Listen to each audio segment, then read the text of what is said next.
Welcome back to History Unpacked's History of Clowns. In part one, we looked at the origins of the clown, from medieval jesters to bozo, and how the friendly clown transitioned from a court fool to a staple of children's entertainment, becoming beloved by kids everywhere. So, what happened? What made people start hating and fearing clowns? Well, the short answer is that times just changed. People's way of thinking about the world changed, and little by little, people stopped seeing a friendly smile and instead started seeing a rictus grin or a sadistic sneer. But I have some theories about just what exactly caused this. Specifically, there is one cultural icon that, in my opinion, served as the catalyst that took a quietly inert distrust of clowns and made it explode into all out contempt. That catalyst was the book It by Stephen King. Published in 1986, It is the story of an evil clown named Pennywise who preys on children. This really calcified the idea of the killer clown in our collective psyche, and that was amplified when it was made into a TV miniseries starring Tim Curry as a super creepy Pennywise. But then, where did Stephen King get the idea? He's never really said exactly. Oh, he's shared a lot of unhinged political rants on Twitter lately, but he's never disclosed where he got the idea of a killer clown, at least as far as I could find. So, what happened here? Again, I have some theories. Now, the first appearance of an evil clown character I could find was the Edgar Allan Poe story Hop Frog, written in 1849.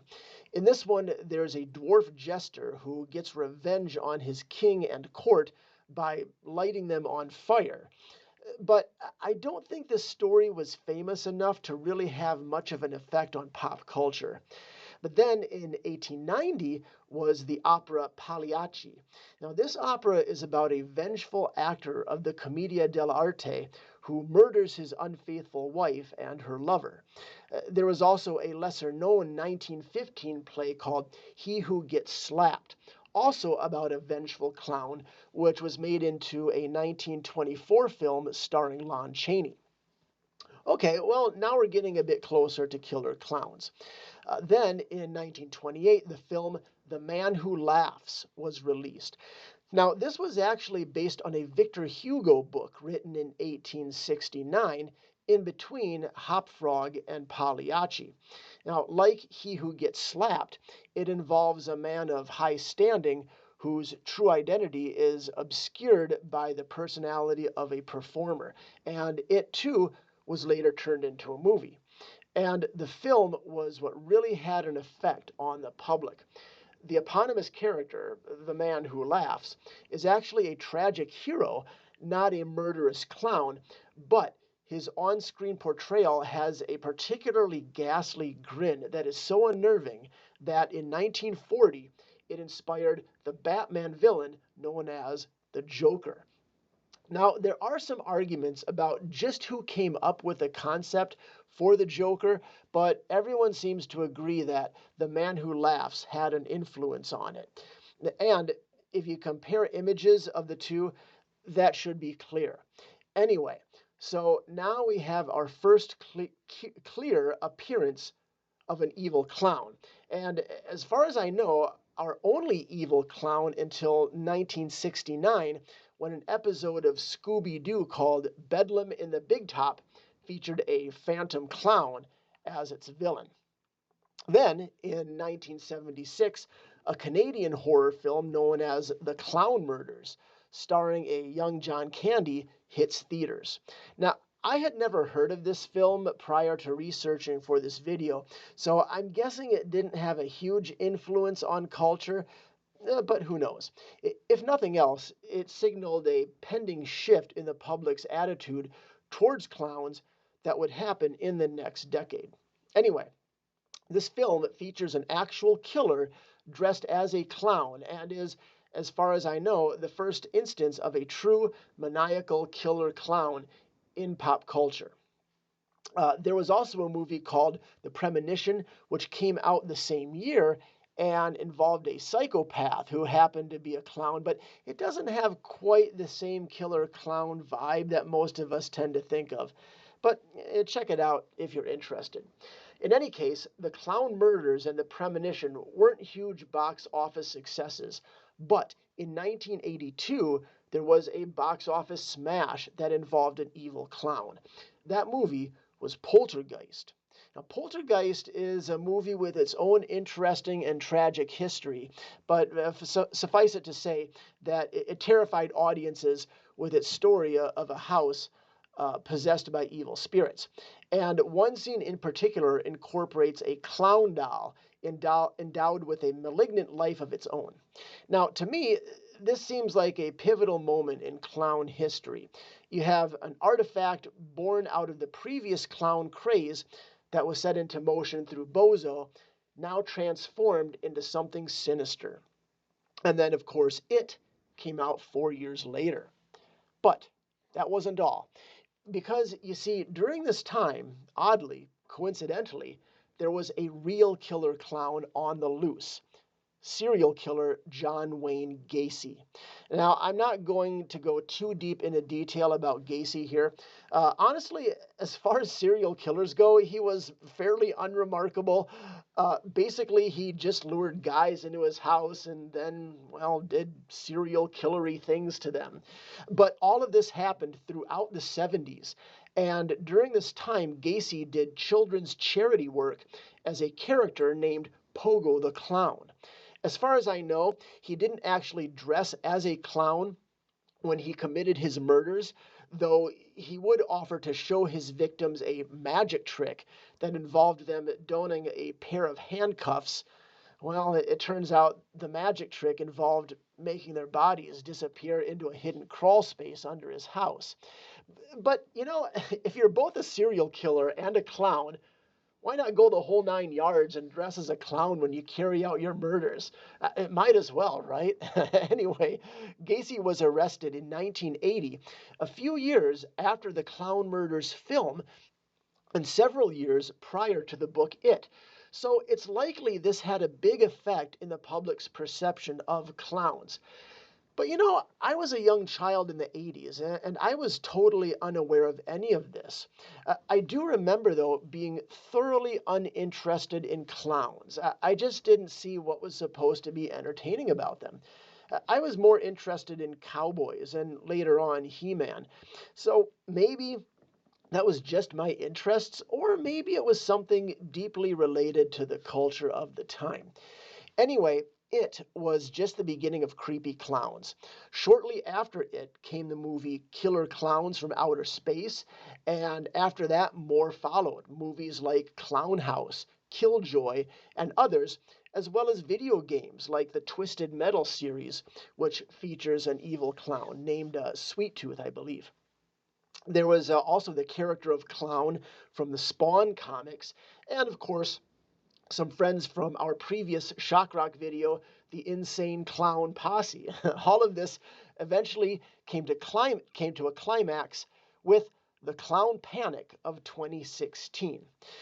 Now, this event could probably use its own video, but basically it involved a few pranksters dressing up as creepy clowns and lurking around towns throughout the US, and also, I believe, Europe as well.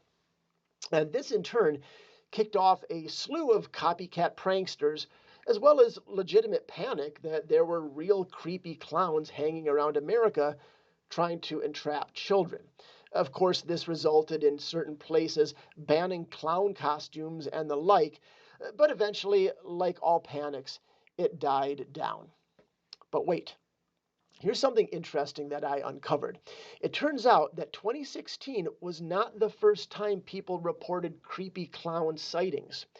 In his 1983 book, Mysterious America, The Ultimate Guide to the Nation's Weirdest Wonders, Strangest Spots, and Creepiest Creatures, cryptozoologist Lauren Coleman found that these sightings go all the way back to 1981. That was even before Poltergeist came out. Now, I should mention that these phantom clown incidents, seem like they were nothing more than overactive imaginations of children. No one was ever arrested in connection with them, and no one ever disappeared as a result of phantom clowns. Although I guess if the evil clowns did a good enough job, no one would know, right? Anyway, this tells us that public distrust and unrest regarding clowns was well into effect even before the advent of Stephen King and Pennywise the Clown. And this leads me to what I feel is a very important element to clowns that we often forget, one that was pointed out by folklorist Ben Radford. Clowns were never good in the first place. Think about it. The earliest clowns we've talked about were satyrs, bestial creatures in a perpetual state of priapism. And sure, jesters and harlequins were there to speak truth to power or to advocate for the common man, but they could also be deceptive womanizers or even violent. Remember that Punch of the Punch and Judy shows originated from the harlequinade, and he was an abusive, baby kicking psychopath. Actually, the Wikipedia article on Harlequin suggests that he might have been inspired by impish or even demonic characters. I wasn't totally convinced by this, especially since the influence of jesters and fools on Harlequin's appearance is pretty clear. But there are some anecdotes, specifically by a medieval scholar named Orderic Vitalis, that suggest that at least the name might be inspired by a hunter of the damned named Hurl Kining. I'm still not totally convinced. But in any case, all of this highlights the dual nature of the trickster character. Even the Norse god Loki, well, not a clown, is known as the trickster god. And while Loki sometimes helped Thor fight the Jotnar, the enemies of the gods, he was also responsible for the death of the god Balder and for siring the great dragon Jormungandr. When I talked about Hopfrog and Pagliacci earlier, well, it turns out that murderous jesters and harlequins uh, is just par for the course. So really, it wasn't until Bozo that clowns became kid-friendly. When did clowns become scary? They never did, because they always were. So, in light of this, let's start from the beginning, but this time with the assumption that clowns were always at least a little messed up. So circuses, and to a larger degree, Bozo and Ronald McDonald, made clowns kid-friendly in the mid-20th century. But towards the tail end of the 70s, it seems like the clown makeup was wearing off a little bit, and people were starting to remember that there was something sinister hiding underneath, as was evidenced by the Joker, as well as a few scattered clown-themed horror movies. By the early 80s, children were starting to become nervous of clowns again, and John Wayne Gacy and Poltergeist helped intensify this sort of dread and possibly influenced Stephen King to write It, which really got the giant beach ball of clown hatred rolling. At that point, colorophobia was about to cause clown culture to collapse and go supernova. And that's what happened with the clown panic of 2016. And so here we are now. Clowns have returned to their creepy roots, but haven't quite reclaimed their status as merrymakers. Will they ever? Well, that's hard to say. In 2021, however, actor David Arquette from the Scream series acquired the rights to Bozo the Clown and has been trying to revive the positive aspect of clowning. But I think he has his work cut out for him. Anyway, now you know all about clowns. Hey, if you liked this series but hate clowns and also have a dark sense of humor, check out my book, The Comedy Killers: Tales from the Clown Apocalypse. Or if you're in the mood for more of a serious story about a evil harlequin, check out my story, The Ballad of the Dog Man. Anyway, that's all for now. See you next time.